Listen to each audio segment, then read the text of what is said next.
Hiya. Hello. Great, yes, I can hear you. Hi, how you doing? Yeah, fine. Excuse my backdrop because I lost the planet view.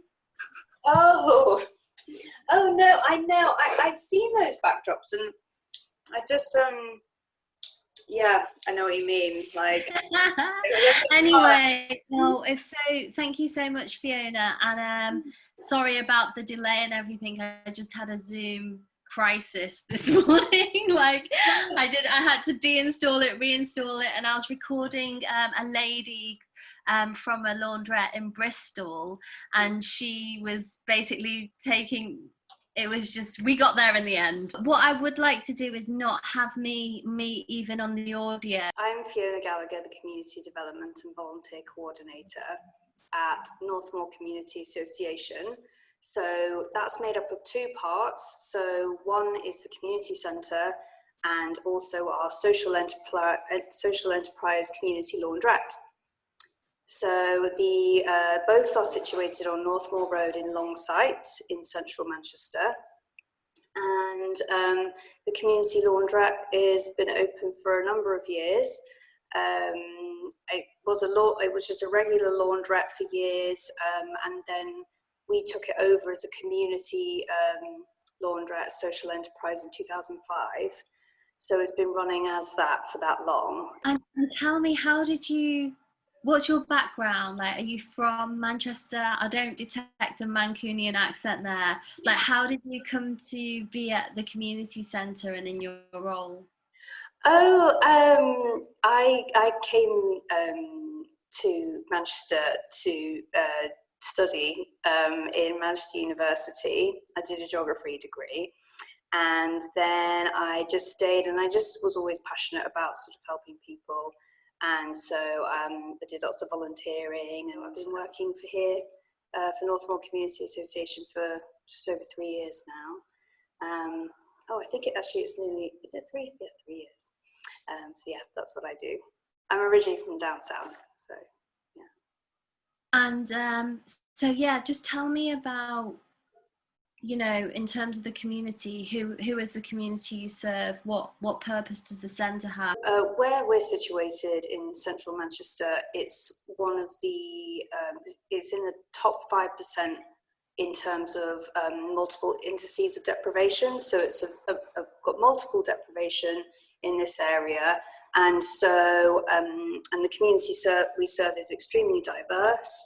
And so there's a great need for places like ours in this area, and we're very well used. So the community centre is a place where we have no restrictions on who can come in and use our services.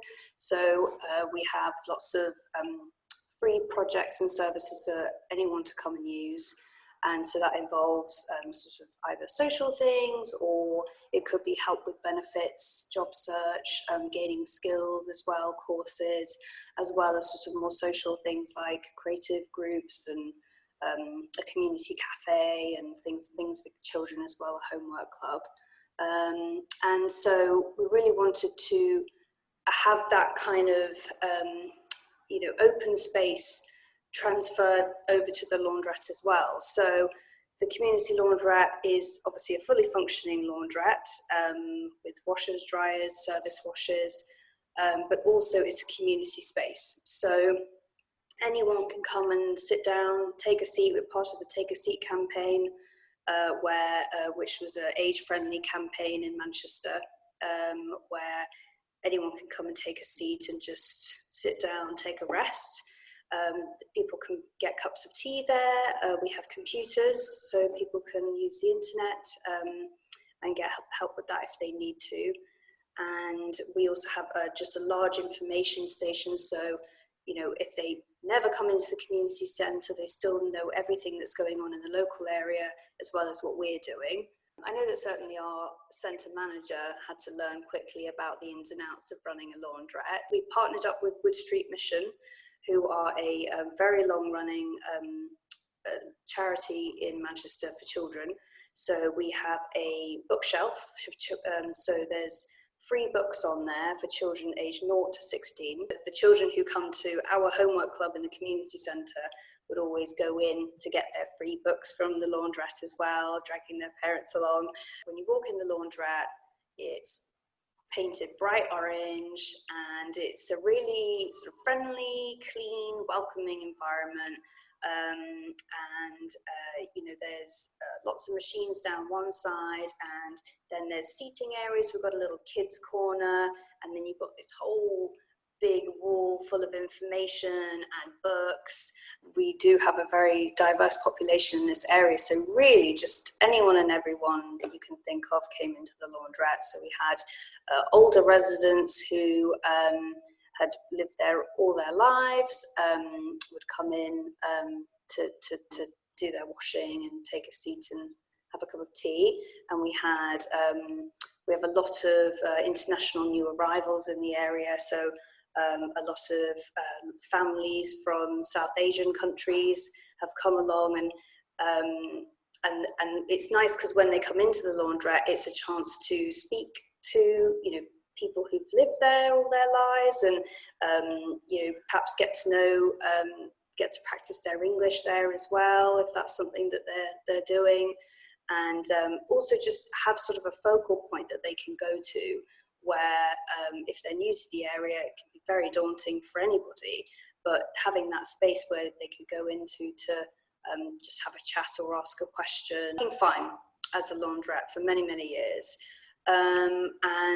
But as time's gone on, for example, washing machines have become easier to buy for people, with payment plans and things like that. And perhaps more landlords are putting in equipment into people's homes. There's a lot of social housing in the area, so perhaps there was a drive from their point of view. So numbers had been dwindling a bit, which is why we're having a bit of we're having more financial issues with it. Of course, the fact that it's staffed at all times as well. A lot of these sort of coin-operated commercial laundrettes, they don't have staff there all the time, so that was another added sort of factor into sort of the costs and things. And one of the main things, we wanted it to be right for the community that we serve. So we didn't want to put our prices up. Our prices are the lowest or the same price as all the other competitors that we have in the area. And we didn't want to ever put our prices up to the point where our community wouldn't be able to use us properly. Of course, the customers that we did have, we were an essential service for them. So that's why it's been such a long journey of us finally getting to this point that we really didn't want to have to get to. We do have a board of trustees that, everything is discussed in board meetings and the decisions are made by the board. So, over the last few years, we've known about sort of the way the laundrette's been going, and so what we've been doing is using our unrestricted funds from the community centre to fill the gap at the laundrette. So that was working fine, and it just obviously meant that we couldn't use those unrestricted funds to deliver our other projects at the community centre. But of course, now a large part of our unrestricted funds were from room hire, because we hire out our rooms at the community centre. But because of COVID, all that stopped. So that's really been what has been that final push, where we weren't able to plug that gap anymore.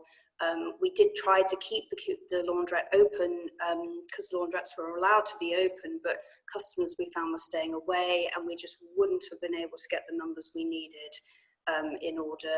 number of customers we needed in order to keep it open. So that kind of really just ramped everything up, and just sort of culminated in us having to make, for the trustees to make that difficult decision to close it. We had previously tried to start a Save Our Laundrette campaign, so getting the customers involved and letting them know about all of that and trying to get some corporate sponsorship, but it's very difficult to get corporate sponsorship. So, and that only started at the beginning of this year, really. So it's all just sort of happened really quickly. Oh, I'm so sad. It sounds like, you guys really all pulled together and, try to divert your funds, think of every way to offer this service, in a way kind of putting it above the other services which are just as valuable, I imagine. But yeah, it sounds like that bloody COVID has been... is there anything else you wanna... Did you have any like quirky... I'm surprised like the community hasn't embraced it and like been out with their banners and stuff. What's been the community response? So we have the response from the community has obviously our loyal customers who to whom we were an essential service have obviously been upset that we've had to close, but they are also extremely hopeful when we tell them about our plans that we have for the space, because we're not leaving them high and dry. Within there is one laundrette half a mile down the road and 3 within a mile radius. However, they are not community laundrettes like we were offering. We are keeping the space, and we are turning it into an extension of the community centre. So, but we're having it the focus of it to be our next step project. So that's a project that already runs in the community centre, but that will be the hub for that project. So that's where there will be one-on-one appointments with people to talk about benefits, moving home, housing issues, things, all things, manner of things like that. There'll be computers where people can either just use them or learn how to use them. We have a lot of online courses that people can access, so they'll be able to complete them as well and have access to them. We also want to start up again the CV development and job searching skills as well. So it's really a sort of a one-stop shop. It's a bit weird to be doing an interview about what was, but it's really nice to be able to capture this as part of this project because it's showing a reality of things. Do you look at other laundrettes, like, do you know of Kitty's Laundrette in Liverpool? Yeah, they actually came to visit us. Can you talk a little bit about them and you? And, enterprise? They just, with Kitty's Laundrette, they actually approached us before they opened, and so they came over and saw us, came and looked at the laundrette, at the space, and heard about everything that we do there. Before they open, really, and now they're open and they seem to be doing well. And it's just great. It was really nice actually to be able to share that learning and to share our experience, because it had been, over 10 years of working really well. So yeah, it was nice. Hang on a minute, everybody refers to Kitty, but you heard it first. It came from you guys. Yes, so Kitty's Laundrette is another social enterprise laundrette in Liverpool, and so they, before they opened, they came over and just met us and just sort of talked about the community laundrette, and they saw the space, and we just sort of were able to have a chat about what it is that we do, because obviously it was working well for so long.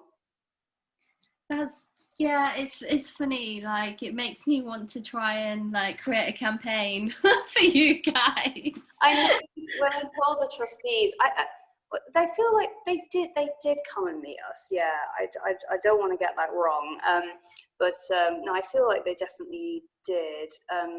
We didn't just speak to them on the phone. No, we can't have. They definitely, I think they did come and meet us. It's fine. They garnered knowledge from you guys anyway. But yeah, no, because like when I told the trustees about your project, they were like, "Oh, we wish it had come last year," and I'm like, "Well, at least I still am getting, getting something in there with you." So yeah, because like you said, it's telling that full story really of what can happen if use it or lose it kind of thing. But I mean, as a site.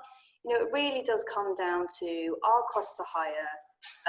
Our costs are higher than other laundrettes because we have staff there all the time, and we were open really long hours to serve the community. So 10 a.m. to 8 p.m. every day, 7 days a week, and so that meant our outgoings were always going to be higher than sort of coin operated systems. A lot of people wanted to take it over just as a coin operated system, but because when we looked into closing down, we looked into people taking it over as is, still a community space, still all this, but the only offers we got were from fair enough, because we couldn't that's why we had to close, is because of the cost. So it was coin operated, so instead we decided to just keep it as a community space and have it serve the community. Well, that's a beautiful note to end on, I think, because I mean, yeah, it would have been a different entity, wouldn't it? It would have been gone into the commercial realm or something separate to your ethos. So, oh well, thank you so much. I'm really happy we finally got to speak. Yeah. And that I found you on the map. So, what what's really funny is that you were the very first laundrette I just looked up randomly, and you came up. Yeah. So there you go. Yeah. And you are the blueprint of all laundrettes. And the only internet laundrette ever in the country, apparently, because of course we had the computers there. So that was, yeah. That's not what Noala from the Clean Beam would say, because they used to have internet. Oh, really? Where's that? Bristol. Oh, really? Right. Okay. Oh, that we could find. Yeah. So but they don't anymore because it wasn't lucrative, but they did initially. But it's all right. I'll give you it. Don't worry. Where's your community spirit? I'm joking. I better jump off now. But is there anything you wanted to add? Well, no, just so what are you going to be doing with all this? Oh yeah, okay. So basically, I'm kind of wrapping up my interviews this week, and sorry, I've just looked at myself and I'm so sweaty. It's the light. So I think I'm just through the natural rhythm coming to like a natural end of like doing my calls and stuff, and I'm working with a designer, and we're going to create a map, and I'm just going to put the conversations I've had on there basically, so it can be accessed virtually, just because of COVID and everything. It's not going to be a video installation in a gallery, and also it means if it's online, then the laundrette owners can come and have a look, and I'll let you know, of course. Yeah. Okay. Take care. I'll speak to you again. You too. Yeah. Bye. Bye now. Bye.